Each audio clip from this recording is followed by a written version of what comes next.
Welcome to Riddhi Academy, where learning creates leaders, your destination for competitive exam success.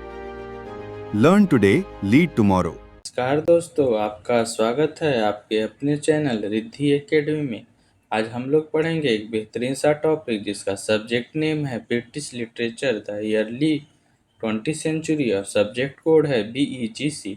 और हम लोग बेहतरीन तरीके से एक एक लाइन करके हम लोग समझेंगे और आपको कंसेप्ट को क्लियर करते चलेंगे। तो हम लोग इस टाइप के क्वेश्चन जो एग्जाम में सबसे टफ होता है, पहले हम लोग इस जो भी चैप्टर में जितने भी कहानी और पोएम था उसका लेखक के बारे में पढ़े थे फर्स्ट पार्ट ऑफ वीडियो में। और इस टाइप का क्वेश्चन जो रेफरेंस ऑफ द कंटेक्स्ट होता है उसको हम लोग फर्स्ट पार्ट में किए थे। और अब हम लोग नेक्स्ट टाइप में चलेंगे शॉर्ट नोट्स वाले क्वेश्चन में। इस वीडियो में भी हम लोग एक एग्जाम्पल के तौर पर एक रेफरेंस टू कंटेक्स्ट वाला क्वेश्चन देख लेते हैं कि आप लोग इसको कैसे लिखना होता है। यहाँ पे क्वेश्चन पूछा गया है, the names of those who in their life fought for life and who bore at the heart the fire centre born of the sun they travelled a short while towards the sun. ये इस type के question को आप लोग ऐसे लिख सकते हैं। पहले पोएम पोएम का नाम I think continually of those who are truly great से लिया गया है, जिसका राइटर है स्टीफन स्पेंडर। और ये जो वक्तव्य बोलता है, ये जो सेंटेंस है, ये पोएट के द्वारा बोला जाता है। और इस पंक्ति में कवि उन ट्रूली ग्रेट लोगों की प्रशंसा करता है जिन्होंने अपने जीवन में ट्रूथ, जस्टिस और ह्यूमैनिटी के लिए समर्पित किया है, और उनके महान कार्य आज भी लोग को प्रेरित करता है। इस कविता के माध्यम से स्टीफन स्पेंडर ये कहना चाहते हैं कि जो व्यक्ति अपने जीवन को त्याग कर सिर्फ सत्य और न्याय और मानवता के लिए समर्पित किया है, तो उन लोगों का कार्य जो किया गया है आज भी लोगों को प्रेरित करता है और आगे बढ़ने में मदद करता है। अब हम लोग लिखेंगे पैराग्राफ चेंज करके कि कंटेक्स्ट क्या है, किस कंटेक्स्ट में बोला गया है। तो these line are taken from the I think continually of those who are truly great by the Stephen Spender. In this poem, the poet says tribute to great man and woman who lived with courage। उस व्यक्ति को, उस women को, उस man को आप श्रद्धांजलि दीजिए, ट्राइब्यूट दीजिए, जो जिसने करेज और ऑनेस्ट और सेल्फिनेस ने निस्वार्थ भाव से अपने जीवन को व्यतीत किया है। Their noble lifes become the inspiration for the future generation. और इनके द्वारा किया गया कार्य एक दिन ऐसा आएगा कि फ्यूचर के लिए क्या होगा, इंस्पिरेशन बन के रह जाएगा।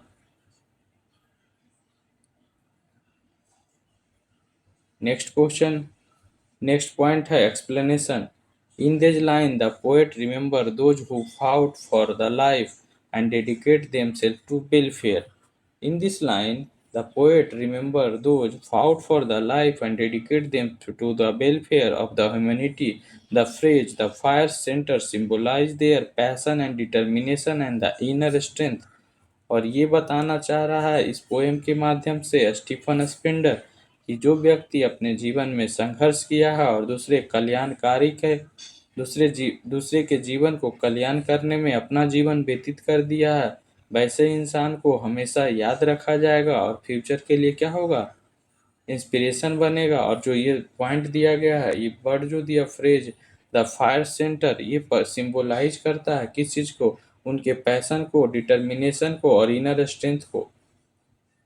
The express born of the sun और these line born of the sun suggested these great people were full of the energy, hope and the brightness। और वैसे व्यक्ति जो दूसरे के लिए इंस्पिरेशन बनते हैं और दूसरे के कल्याण करने के लिए अपना जीवन को समर्पित कर देते हैं, वैसे व्यक्ति में पूरे ऊर्जा से भरा होता है, उनके पास आशा होता है और उनके अंदर एक प्रकाश का दिव्य कीर्ति अपने मन में होते रहता है। All they lived only A short while they field their lives with the noble deeds। The line left the wide air signed with their honor means that their noble action left a lasting impression on the world Their ideal and achievement continue to inspire people even after their death. इस line में कहना है कि उनके life छोटे होते हैं, ज़्यादा लंबे समय तक तो नहीं होते, लेकिन जितने साल तक वो जीते हैं वो ऐसा कार्य करके चले जाते हैं जो कि लोगों को बहुत दिनों तक प्रेरित करते रहता है। Question number 21. Write a short note of the Mrs. Dalloway as a psychological novel. ये नोवेल पे आपको ये साइकोलॉजिकल नोवेल के तौर पे मिसेस डोवेल को माना गया है। इस पे आपको शॉर्ट्स नोट लिखने होते हैं, तो आप कैसे लिखिएगा चलिए हम लोग बताते हैं। Mrs Dalloway is the famous novel. ये क्या है? फेमस नोवेल है, written by the Virginia Woolf and it is the consider the psychological novel. और ये किस रूप में है? साइकोलॉजिकल नोवेल के रूप में कंसीडर किया जाता है। क्यों किया जाता है? क्योंकि ये जितने इसमें सारे कैरेक्टर हैं वो इनर थॉट्स, फीलिंग और इमोशन को एक्सप्लोर करते हैं। The novel uses of the stream of the consciousness technique to present the mind of the Clarissa Dalloway and the Septimus Baron Smith. It focus on the memory and the loneliness, love and the psychological trauma caused by the First World War. First world war के कारण जो psychological trauma को दिखाता है और इसके focus करता है किस पे? स्मृति पे, अकेलापन पे और प्यार पे। Through the character Virginia Woolf shows the human life is influenced more by thoughts and emotion than the external events. इसमें जो थ्रू द कैरेक्टर के द्वारा वर्जीनिया वुल्फ ये शो करना चाहती है कि ह्यूमन लाइफ क्या प्रभावित होता है किससे? अपने थॉट्स और इमोशन से, और एक्सटर्नल इवेंट से जितना प्रभावित नहीं होता जितना अपने जीवन में थॉट्स और इमोशन से प्रभावित हो जाता। Therefore mister Dalloway is the regarded is the one of most greatest psychological novel in the English literature. और मिसेस डॉलवे जो है क्या है? सबसे ग्रेटेस्ट और फाइनेस्ट साइकोलॉजिकल नोवेल है इंग्लिश लिटरेचर का। Question number 22. Right the short notes on the theme of the second coming. Second coming पे आपको इसके थीम पे आपको शॉर्ट नोट्स लिखने होंगे। तो जिस तरीके से हम बता रहे हैं उसी तरीके से आपको 150 वर्ड्स में आसानी पूर्वक लिख देना है। पहला लाइन शुरू करना है कि the second coming is the famous poem retain by the W.B. Yeats and it main theme is the, इसका मेन थीम जो है कैओस है और वायलेंस है। और दूसरा है third point is the collapse of the old order. इसमें कहा गया है कि पुरानी व्यवस्था समाप्त होगी और एक नई रिजीम शुरू होगा। The poem was the written after the first world war when the world was facing the political instability and the social disorder. और फर्स्ट वर्ल्ड वार के बाद ये कहानी लिखा गया है जिसमें बताया गया है कि जितने भी वायलेंस हुआ है और अराजकता कैओस फैला है, तो उसके अनुसार वो अपने जो पोएम के माध्यम से ये बात बताना चाहता है कि ये पुराना रिजीम क्या हो जाएगा, पुराना ओल्ड ऑर्डर क्या समाप्त हो जाएगा और एक न्यू न्यू ऑर्डर शुरू होगा। It's believe that history moves in the cycle. और ये मानते हैं कि हिस्ट्री हमेशा किस में चलता है? साइकिल में चलता है। The poem describe the arrival of the rough beast with the symbolize a new of the frightening age. और कहता है कि एक ऐसा डरावना काल आएगा, फ्यूचर में एक ऐसा डरावना युग आएगा जिसमें एक क्रूर प्राणी जन्म लेगा और जो सिंबलाइज करेगा एक डरावना युग को। The poem warns the modern civilization is the breaking down and the dangerous new era is the beginning.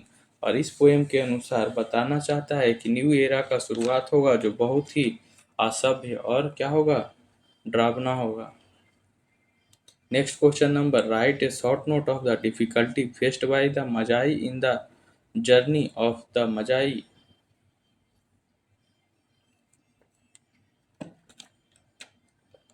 इस कविता में क्या कहना चाहता है? तीन राजा होता है, तीन ज्ञानी पुरुष होते हैं जो निकलते हैं जीसस क्राइस्ट के जन्म देखने के लिए। जब जन्म देखकर आते हैं तो उनका पूरी तरीके से स्पिरिचुअल लाइफ क्या हो जाता है? आध्यात्मिक लाइफ पूरा चेंज हो जाता है। तो जिसके कारण ये कहाँ पोएम इसके बारे में बताया गया है। तो आपको लिखना होगा कि इन journey In the journey of the Magi, T.S. Eliot described the difficult journey of the three Magi to the witness of the birth of the Jesus Christ. लिखना क्या है कि दे in Journey of the Magi, which is written by the T.S. Eliot, describe the difficulty of the journey of the three Magi to the witness of the birth of the Jesus Christ. The journey was long. इसमें difficulty क्या था? पहला difficulty था कि journey was long. पहला point mind में रखना है। फिर रखना है फुल ऑफ हार्डनेस। लॉन्ग तो था ही था, लेकिन कठिनाइयों से भरा हुआ था। They travel during the cold winter through rough road and the fest many. पहला पॉइंट याद रखना है कि क्या रखना है कि ये लॉन्ग था और फुल ऑफ द हार्डनेस था, यानी कठिनाइयों से भरा हुआ रास्ता था। और ये समर नहीं, कोल्ड विंटर में चल रहे थे और ये रफ रोड पे क्या कर रहे थे? चल रहे थे, जिसके कारण वो बहुत ही कठिनाइयाँ प्रॉब्लम फेस कर रहे थे। They also experienced physical suffering और मेंटल डिस्कम्फर्ट। और इन कारणों से, लॉन्ग होने के कारण और फुल ऑफ द कठिनाइयों से भरा होने के कारण और विंटर में ये रफ रोड पे चलने के कारण ये फिजिकली और साइकोलॉजिकल और मेंटली डिस्कम्फर्ट में चले गए। और this difficulty symbolize the spiritual struggle need to the achieve the faith and the spiritual transformation. और ये दिखाता है कि इनका जो पहले का जो जीवन था उसमें पूरे तरीके से बदलाव आ जाता है। The poem teach that the every great spiritual achievement required the patience and the courage and the sacrifice. और हमेशा एक आध्यात्मिक अगर अचीवमेंट चाहिए आपको, तो हमेशा ये तीन कारणों की ज़रूरत होता है। पैशंस रखना पड़ेगा, करेज रखना पड़ेगा और sacrifice. Question number 24, right short notes the Septimus Warren Smith. Septimus Warren Smith के बारे में लिखना है। ये भी फर्स्ट वर्ल्ड वार के समय ये एक सेना था, उसमें लड़ाई लड़ रहा था। वो साइकोलॉजिकल रूप से बहुत ही डिस्टर्ब हो जाता है और साइकोलॉजिकल ट्रॉमा में चला जाता है, जिसके कारण इसको बहुत सारे परेशानियां झेलना पड़ता है। क्योंकि फर्स्ट वर्ल्ड वार में जब युद्ध ये लड़ रहा था, अपने साथ कलीग और जितने भी फ्रेंड थे और जितने लोग साथ काम कर रहे थे, उनकी लाशों को देखकर ये साइकोलॉजिकल रूप से पूरे टूट चुका था। तो उसी को ये कविता में बताया गया है कि Septimus Warren Smith is the one of the main character in the Mrs Dalloway written by the Virginia Woolf. Septimus Warren Smith क्या है? सेप्टिमस बारेन स्मिथ एक मिसेस डॉल्वे कविता है, उसका राइटर है वर्जीनिया वुल्फ, जिसमें मेन कैरेक्टर निभाता है। ही इज द बार वेटनर and who suffer from the psychological trauma after the first world war. तो यहाँ तक तो आप आसानी पूर्वक लिख सकते हैं कि ये बार वेटनर था, लेकिन ये सफ़र कर रहा था किससे? साइकोलॉजिकल ट्रॉमा से। और किसके बाद? तो फर्स्ट वर्ल्ड वार के बाद। ही लूजेज हिज क्लोज फ्रेंड। देखो, और लड़ाई में क्या हो गया? ये अपने क्लोज फ्रेंड को लूज कर दिया और अपने कलीग जो थे उनको भी लूज कर दिया। और मेंटल इलनेस के कारण ये सारे, और जिसके कारण वो साइकोलॉजिकल ट्रॉमा में चला जाता है। All the doctor fail to understand his condition. और जितने भी सारे होते हैं डॉक्टर, वो अपने कंडीशन, इनके कंडीशन को समझने में फेल हो जाते हैं। His wife Rezia try to help him. और इसकी जो पत्नी होती है वो ट्राई करती है, इसको मदद करती है। Unable to bear his suffering, Septimus finally commit suicide. और इसके बाद क्या हो जाता है? जब इसकी पत्नी भी हेल्प करना चाहती है, हेल्प करती है, और इसके जो बियर है वो अनेबल टू बियर द सफ़र, जो कष्ट है उसको सफ़र नहीं कर पाता है, जिसके कारण सेप्टिमस फाइनली डिसीजन लेता है और कमिटमेंट लेता है कि अब हमें आत्मदाह कर लेना चाहिए, सुसाइड कर लेना चाहिए। तो through this character Woolf shows the terrible psychological effect of the war and the criticize the society neglects of the mental health। और ये पोएम के माध्यम से वर्जीनिया वुल्फ ये दिखाना चाहती है कि टेरिबल साइकोलॉजिकल इफेक्ट होता है किसका? युद्ध का। लेकिन और आलोचना भी करती है कि जो सोसाइटी निगलेक्ट करता है मेंटल हेल्थ को। Next question number 25, write a short notes of the symbolism in the unknown citizen. Write a short note of the symbolism of the unknown citizen. Unknown citizen एक poem है जिसका writer है W.H. Auden. क्या है? W.H. Auden is the satirical व्यंग्यात्मक poem लिखता है व्यंग करता है, सटायर करता है। Full of the symbol. Unknown citizens symbolize the ordinary modern person whose life is controlled by the government। और अननोन सिटीजन सिंबलाइज इस कहानी पोएम में यह बताना चाहता है कि ऑर्डिनरी मॉडर्न पीपल की लाइफ किससे कंट्रोल होता है, गवर्नमेंट से। The bureau of the statistics and union and the official report symbolize a society that जज people only through the record and the number. और ये 3 लाइन है जो ब्यूरो ऑफ स्टैटिक्स यूनियन और रिपोर्ट्स, ये 3 पॉइंट सिंबलाइज करता है कि लोग सोसाइटी में लोग पीपल को जज करते हैं किसके थ्रू, रिकॉर्ड्स और नंबर के थ्रू। इनके साइकोलॉजिकल रूप से कोई मतलब नहीं रहता, सिर्फ रिकॉर्ड्स और नंबर से मतलब होते हैं कि पर्सन खुश है या फ्री है या किसी दबाव में है, टेंशन में, इससे कोई मतलब नहीं होता। ये ब्यूरोक्रेट्स लोगों को और यूनियन लोगों को सिर्फ डाटा और रिकॉर्ड से मतलब होता है। Auden uses the symbolize to criticize. और ऑर्डन इसमें क्रिटिसाइज करते हैं मॉडर्न सिटीजन, मॉडर्न सोसाइटी को, और इग्नोरिंग ह्यूमन इमोशन और इंडिविजुअलिटी। और ये सरकार और जो सोसाइटी होते हैं वो हमेशा डाटा और नंबर पे डिपेंड रहते हैं, और जो वहाँ के पीपल और सोसाइटी के पीपल होते हैं उसके उनके इमोशन को और इंडिविजुअलिटी को क्या करते हैं, इग्नोर करते हैं। Question number 26। Write a short note on the truly great people in the Stephen Spender poem. इस कविता में आपको सीधा सा बात रखना है कि उन लोगों को समर्पित किया गया है, उन उन ग्रेट पीपल को समर्पित किया गया है जो अपने पूरे जीवन में ट्रूथ और जस्टिस और ह्यूमैनिटी को समर्पित कर दिया है, और ऐसा कर्म और कर्तव्य कर दिए हैं, ऐसा ड्यूटी करके गए हैं कि जिसके कारण वो आगे फ्यूचर जनरेशन को भी प्रेरित करते रहते हैं। तो यहाँ पे लिखा हुआ है, in I think continually of those who are truly great, Stephen Spender praise people who dedicate their lives to truth and justice and the humanity. According to the people, truly great people possess the courage, honesty and the selflessness। और ये कहता है कि जो truly great people होते हैं उनके अंदर साहस होता है, ऑनेस्टी होता है और सेल्फनेस होता है, निस्वार्थ भाव होता है। They work for the welfare. और वो हमेशा किसके लिए काम करते हैं, वेलफेयर के लिए। वो अपने पूरे जीवन दूसरे के जीवन को समर्पित कर देते हैं, दूसरों को हेल्प करने में समर्पित कर देते हैं। ऑल्दो देयर लाइव्स में बी शॉर्ट। यद्यपि उनके जीवन भी शॉर्ट हो या ज़्यादा दिन नहीं जी पाते हैं, लेकिन वो ऐसा काम कर देते हैं, इम्प्रेशन छोड़ देते हैं सोसाइटी पे कि वो अपने कर्तव्य और ड्यूटी के कारण पूरे जीवन क्या होते हैं, जीवित होते हैं। और वही उनका कर्म और कर्तव्य क्या करता है, जो आने वाले फ्यूचर को इंस्पायर करता है। Therefore, the society believes that the truly great people never die because their value remain alive forever। Question number 27. Write the short note of the stream of the consciousness technique in the Mr. Dolby।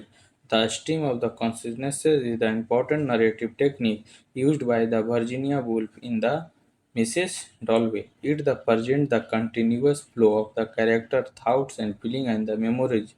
और ये क्या दिखाता है, ये present करता है continuous flow of characters. तो जो कैरेक्टर्स है उसका कंटिन्यूअस फ्लो दिखाता है, उसके विचार, फीलिंग्स और मेमोरीज को। Instead of the telling the story in the simple chronology order, the Woolf moves freely between the past and the present.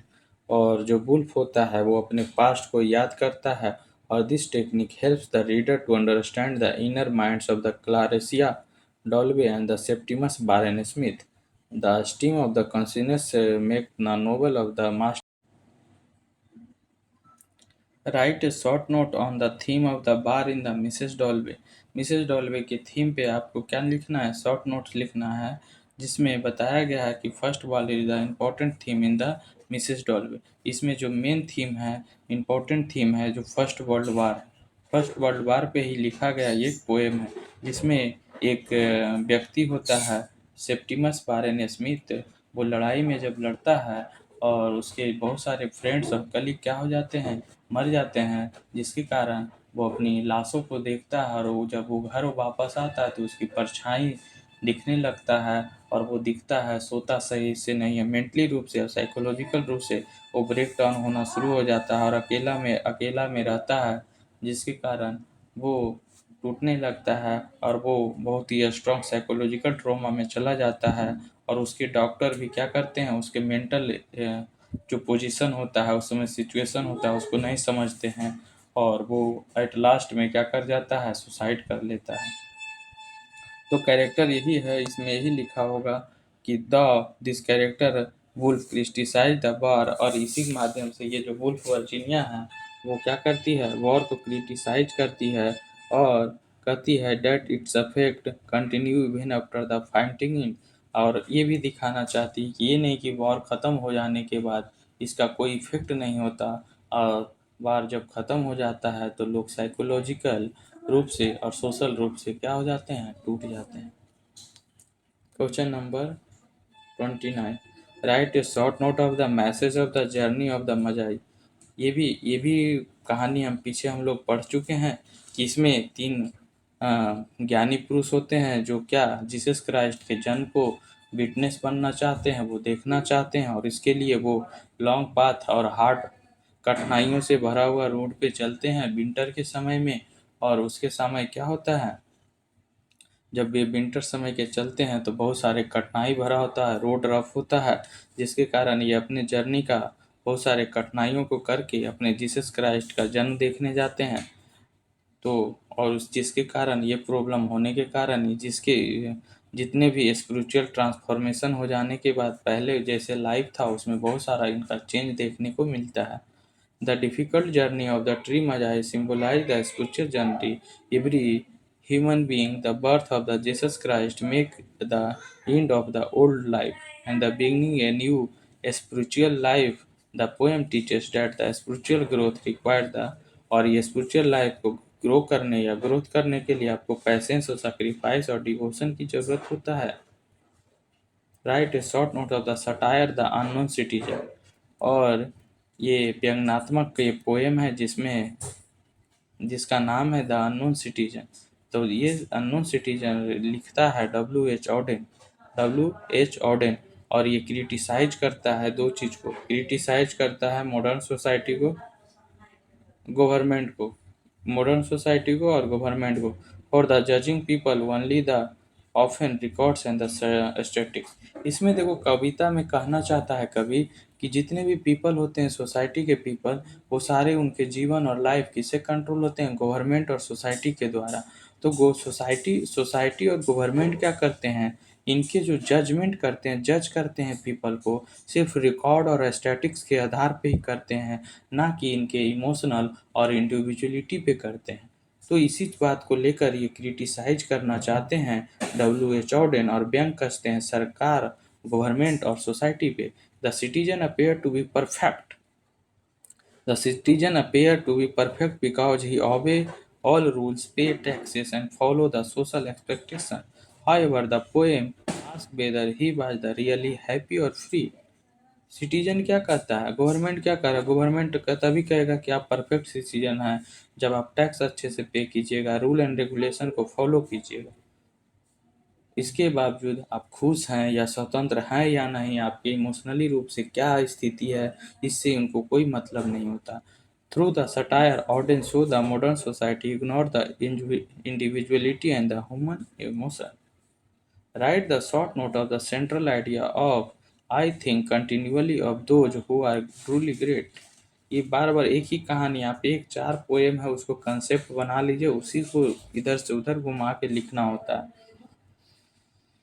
Central idea पूछ रहा है कि सेंट्रल आइडिया क्या है, इसमें सेंट्रल आइडिया वही है कि ऑनर पीपल जो ग्रेट पीपल होते हैं। इसका जो राइटर है स्टीफन स्पेंडर है, और इस कविता में कहना चाहता है जो ग्रेट पीपल और ऑनर पीपल होते हैं जो अपने जीवन को ट्रूथ और जस्टिस और ह्यूमैनिटी पे समर्पित कर देते हैं, वैसे वैसे लोगों द्वारा किए गए कार्यों को आने वाले फ्यूचर को के लिए प्रेरणा का स्रोत बन जाता है।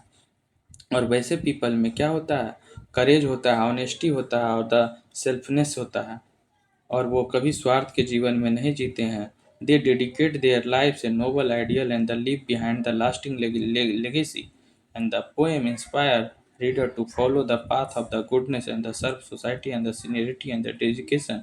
और ये पोएम हमें इंस्पायर करता है, जो पढ़ता है इस पोएम को रीडर को इंस्पायर करता है कि आप हमेशा अच्छे मार्ग पे जाइए और हमेशा सोसाइटी को अपने सिंसियरिटी और write a short note on the Clarecia Dolby. Clarecia Dolby is the main central character of the Mrs. Dolby by the Virginia Woolf, and she is the kind of the sensitive woman who is preparing for the party in the London. Clarissa Dalloway जो होता है वो party करती है, party के लिए preparation करती है अपने घर पे। सेंसिटिव वुमेन होती है वो। और Clarissa often think about the past and her relationship. और ये हमेशा कभी भी जब वो पार्टी के लिए तैयारी करती है, जब मार्केट के लिए निकलती है, तो अपने पास्ट और अपने जो पुराने रिलेशनशिप है उसको याद करती है जो समय गुजर चुका है। Although she appear happy and she experience the loneliness and the inner conflict. और वो क्या करती है, वो खुश दिखती है, वो हमेशा खुश दिखती है, लेकिन एक्सपीरियंस करती है क्या, अपने आंतरिक इनर कॉन्फ्लिक्ट और अकेलापन को। Through her character the Woolf explore the complexity of the human mind and the emotional life of the modern woman. कह रहा है the write the short note of the theme of the chaos. हम बताए थे उसमें violence, chaos और ये बताया था कि नेक्स्ट जनरेशन में ओल्ड जनरेशन खत्म हो जाए, collapse the old generation and started and began the new old order या न्यू जनरेशन। इस कहानी में कहा गया है कि कैओस का जो थीम है उसको समझाइए। तो देन में the main theme of the second coming is the chaos and the collapse of the old order written by the W Yeats describe the world field the violence confusion and destruction. इस कविता में W it's ये समझाना चाहते हैं कि पूरे दुनिया हिंसा, कंफ्यूजन और डिस्ट्रक्शन से भरा हुआ है। The poem by the inspired by the condition after the world war. और ये पोएम जो सेकंड कमिंग बताना चाहता है कि ये वर्ल्ड वार के बाद के कंडीशन की एक ऐसा युग आएगा जिसमें एक क्रूर मानव का, क्रूर जैसे जिससे जीसस क्राइस्ट का जन्म हुआ है उसी प्रकार किसी एक का जन्म होगा, लेकिन वो प्रतीक होगा किसके लिए, ड्रावना एज के लिए, न्यू और frightening age. The people wants the when the moral value despair society move towards the destruction. अब वो सोसाइटी कहाँ जाएगा, मोरल वैल्यू डिसअपेयर हो जाएगा। जो नैतिक पर जीवन जी रहे हैं, जो सरल जीवन जी रहे हैं, वो क्या हो जाएगा, सारा खत्म हो जाएगा और एक सोसाइटी मूव करेगा कहाँ, डिस्ट्रक्शन के तरफ। Question number 24, write a short notes of the symbolism in the journey of the मजाई।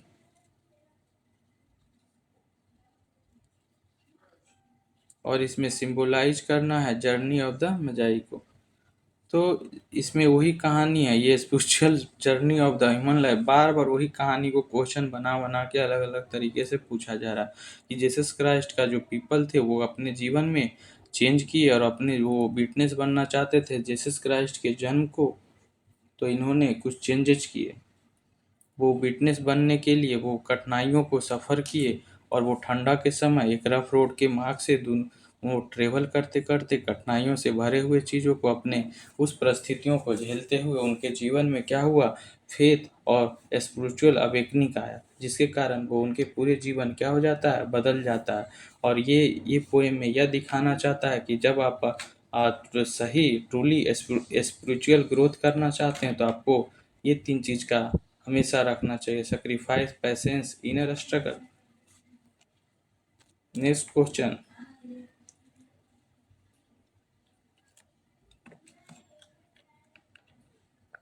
देखो, write a short note of use of the irony in the unknown citizen. Irony जो word main use किया गया है उस पर आपको short notes लिखने हैं। Irony is the main literacy device in the unknown citizen. W.H. Auden the praise the citizen is the perfect man. Unknown citizen में सिटीजन क्या कर रहा है, Auden praise the citizen is as a perfect man but actually criticize the society the value official record. और वो क्या बताया गया, फिर कहानी वही आ गया कि इसमें कि अननोन सिटीजन में बताया गया कि लोग जो सोसाइटी और गवर्नमेंट होते हैं, व्यक्ति के इमोशन और इंडिविजुअलिटी पे कोई फर्क नहीं पड़ता। उन्हें सिर्फ रिकॉर्ड्स और डाटा और स्टैटिक्स से मतलब होता है। और आप जब मतलब कि सरकार को अच्छे से, गवर्नमेंट को फी पेमेंट कर रहे हैं, टैक्स फी पेमेंट कर रहे हैं, रूल एंड रेगुलेशन फॉलो कर रहे हैं, जब तक आप परफेक्ट सिटीजन हैं, और सोसाइटी को उसी प्रकार, सोसाइटी में आप अच्छे से उनके रूल को फॉलो कर रहे हैं सोसाइटी को, तब आप अच्छे सिटीजन हैं। लेकिन चाहे आप खुश हों या आप फ्री नहीं हो, क्या स्वतंत्र नहीं है, उदास हैं, क्या है नहीं है, उससे सोसाइटी और गवर्नमेंट को कुछ नहीं फर्क पड़ता। वही लिखा हुआ, the citizen follow every rule and pay taxes, behave well and still his poem ends the ironic question. और दो आयरनिक क्वेश्चन पूछता है, यही आयरनिक क्वेश्चन है, was he free and was he happy, क्या वह खुश है या क्या वह स्वतंत्र है। इससे कोई फर्क नहीं पड़ता, ये ironic questions. Through the irony audience सोच that the personal real happiness cannot be measured by the government reports. Question number 36. Write the short notes on the human value. I think the continually of those who are the truly great. आपको जैसे ही ये कहानी दिखेगी, आई think continually of those who truly great he जैसे दिखे, तो समझ आना ट्रूली ग्रेट पर्सन के बारे में बताया गया है। और ट्रूली ग्रेट पर्सन वैसे पर्सन है, और ये कविता का लेखक जरूर याद रखना है कि स्टेफन स्पेंडर्स हैं। और ये उस व्यक्ति के बारे में बताता है जो ट्रूली ग्रेट और ऑनर पीपल हैं, जो हमेशा ट्रूथ और लव और जस्टिस और सेल्फनेस के प्रति जीवन जिए और दूसरों के कल्याण करने के लिए अपने जीवन को समर्पित कर देते हैं। और इनके जीवन कुछ समय के लिए, शॉर्ट टाइम के लिए होता है, लेकिन उसी शॉर्ट टाइम में कुछ ऐसा कार्य कर देते हैं, ऐसा डिग्निटी से वो अपने जीवन को जीते हैं कि आने वाले फ्यूचर को प्रेरित करते हैं, और उसके लिए क्या बन जाता है, इंस्पिरेशन बन जाता है। ठीक है, आपको ये अच्छे से लिख देना है। ये सब अच्छे से इंग्लिश में एक्सप्लेन कर दिया गया है पीछे वाले क्वेश्चन में। ये सारे क्वेश्चन सब रिपीटेड हैं। देखो वही है, write a short note of the theme of the spiritual transformation in the journey of the Magi. एक बार इसको फिर से देख ले रहे हैं ताकि आपके दिमाग में फिर से बैठ जाए। The main character of the journey of the Magi they spiritual transformation. इसमें तीनों का तीनों जो ज्ञानी पुरुष होते हैं उनके क्या हो जाते हैं, आध्यात्मिक परिवर्तन हो जाते हैं। और इसका राइटर है T.S.. Eliot's shows how the difficult journey changes the life of the three magi। और इसमें यह दिखाना चाहते हैं, जो पोएम है, पोएम के माध्यम से जो पोएट्री है, पोएट है, जो यह दिखाना चाहता है कि इनके जीवन में जो सफ़र, जो जर्नी कर रहे थे, बहुत सारे कठिनाइयों से भरा हुआ सफ़र था, और उनके तीनों का जीवन क्या कर देता है, बदल के रख देता है। The birth of the Jesus Christ mark the end of the old beliefs. और birth of the Jesus Christ mark करता है end of the old belief and the beginning of the new faith. और Jesus Christ का जन्म ये show करता है कि ओल्ड जो बिलीफ था, मान्यताएं थे, उनको खत्म करना और एक नई आस्था के साथ शुरुआत करना। The journey symbolize the inner journey of the human being towards the truth and the spiritual awakening. The poem teaches that the true spiritual growth and requires the patience and the faith and the sacrifice।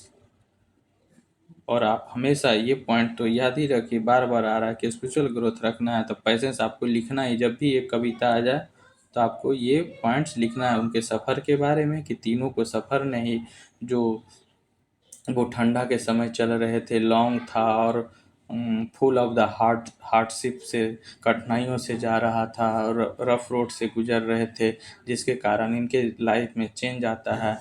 और इस changes के कारण इनके life में पूरे spiritual रूप से transformation हो जाता है, और उनका लाइफ पहले जैसा नहीं रहता है। और ये पोएम हमें ये टीच करना चाहता है कि अगर स्पिरिचुअल ग्रोथ करना है तो आपको पैसेंस, फेथ और सेक्रीफाइस करना पड़ेगा। Message of the unknown citizen, वही है डाटा स्टैटिक्स की रिकॉर्ड्स और डाटा स्टैटिक्स पे सरकार और सोसाइटी फॉलो करता है। सेम क्वेश्चन, ये रिपीटेड क्वेश्चन है, उसी पे बेस्ड पे बनता है। तो आप लोग समझिए कि क्या लिखना है, सब में वही लगभग पॉइंट्स आएंगे। तो कविता को सब बार बार इसीलिए समझा रहे हैं कि इसका मेन पॉइंट कविता का क्या है। तो आप हर एक कविता को आप लिख भी सकते हैं, समझ भी सकते हैं शॉर्ट पॉइंट में। नहीं तो हो सके हर एक कविता का 4-4 पॉइंट आप लिख के अच्छे से शॉर्ट नोट्स बना सकते हैं। देखो अब लॉन्ग क्वेश्चन है।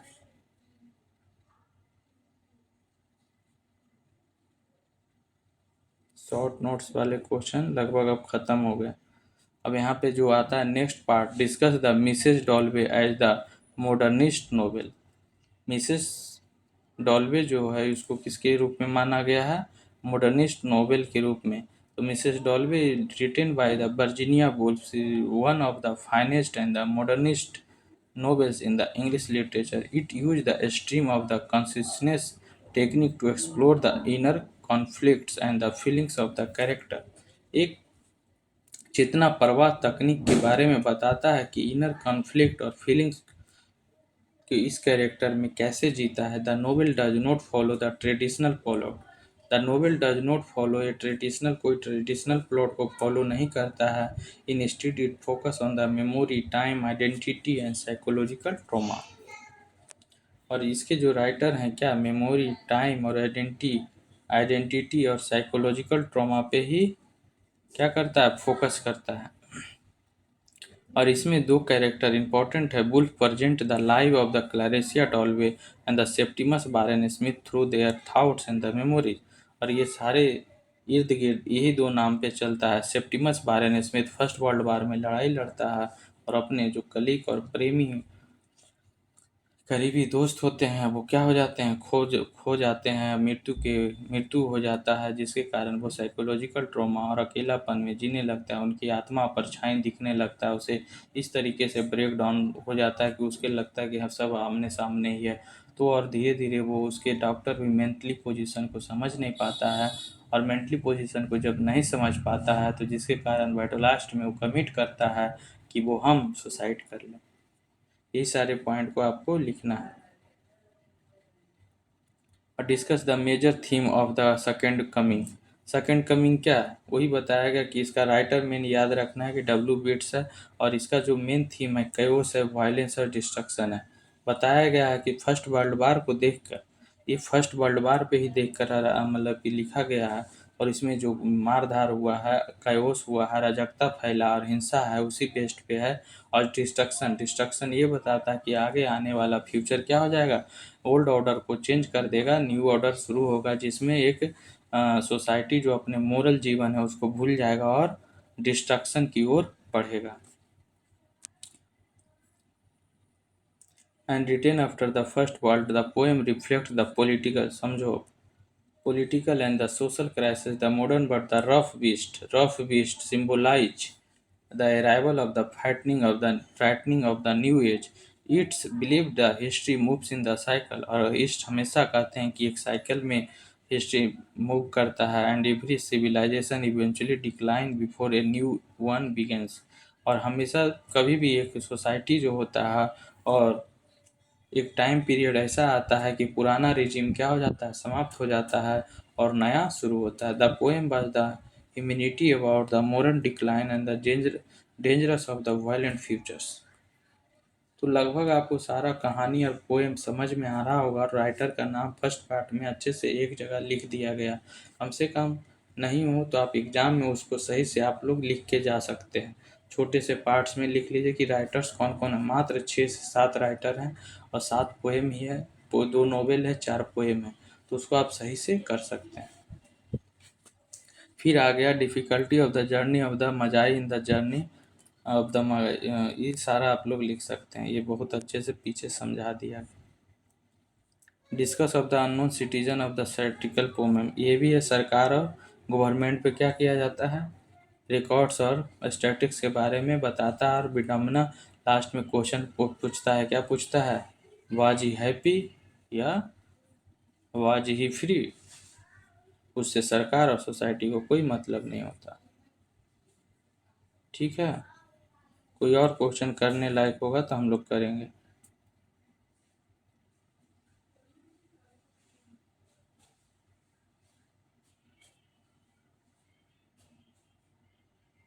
नेक्स्ट क्वेश्चन इधर एक और एक्स्ट्रा क्वेश्चन है, पढ़ लेते हैं 49 तक। Explain with the reference to the context. Context वाला क्वेश्चन शुरू में भी पढ़ा है और लास्ट में भी पढ़ा देते हैं, और हम लोग फर्स्ट पार्ट में भी कंटेक्स्ट वाला ही क्वेश्चन किए थे। He was married and added the 5 children to the population which our eugenist says the right number of the parents generation and the teacher report that he never interfered with their education. Was he free and was he happy? आपको जैसे ही देखो was he free और was he happy, ये question किस में पूछा गया था? अननोन सिटीजन में। यहाँ से पॉइंट पकड़ लेना है कि कहाँ से लिया गया। The question is absurd and had anything been wrong and was should certainly have heard। तो ये पोएम किस पोएम से लिया गया? अननोन सिटीजन से। इसका राइटर है W.H. ऑडेन और ये गवर्नमेंट और नरेटर द्वारा बोला जाता है। Context, these lines are taken from The Unknown Citizen by the W.H. Auden. The poem criticized modern society where the person's value is measured through the official records rather than the individuality and the feelings। और feeling, individuality और emotion और feelings के अलावा ये सरकार और society सिर्फ records और डाटा और स्टैटिक्स पे निर्भर होते हैं, चाहे वो यहाँ के लोग खुश रहें या नहीं रहें।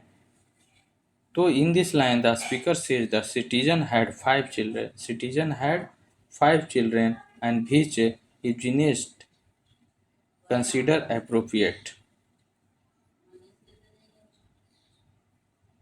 His children's teachers also reported that never interfered in the education. Therefore, according to the government, he was the perfect citizen। और वो क्या कह रहा है कि वो सिटीजन परफेक्ट है। The final question was he free and the was he happy are the highly ironic questions। The speaker calls these questions because the government believes that if there had been any problem, it would have appeared in the official reports। Auden criticizes the society and ignores the human emotion and the value। तो आज के लिए हम लोग इतना ही करेंगे। अगर कुछ और दिक्कतें होंगे आपको इस सब्जेक्ट से रिलेटेड, तो आप हमारे कमेंट बॉक्स में बेहतरीन कमेंट करके हमें बता सकते हैं। जो भी प्रॉब्लम होगा, हमें आशा है कि आप बेहतरीन तरीके से इस कंसेप्ट को बिल्ड कर चुके होंगे और कंसेप्ट के थ्रू आप अपने एग्ज़ाम में अच्छे से लिख सकते हैं। तो इसके लिए थैंक यू दोस्तों, और हमारे वीडियो को लाइक कीजिए, शेयर कीजिए और सब्सक्राइब करना मत भूलिए, क्योंकि आप हमें सपोर्ट कीजिएगा तभी हम आपके लिए ये बेहतरीन तरीके से नोट्स तैयार कर सकते हैं और आपके सामने प्रस्तुत कर सकते हैं। चलिए आज के लिए इतना ही। Thank you for watching this video. For complete exam preparation, subscribe to Riddhi Academy. Learn today, lead tomorrow.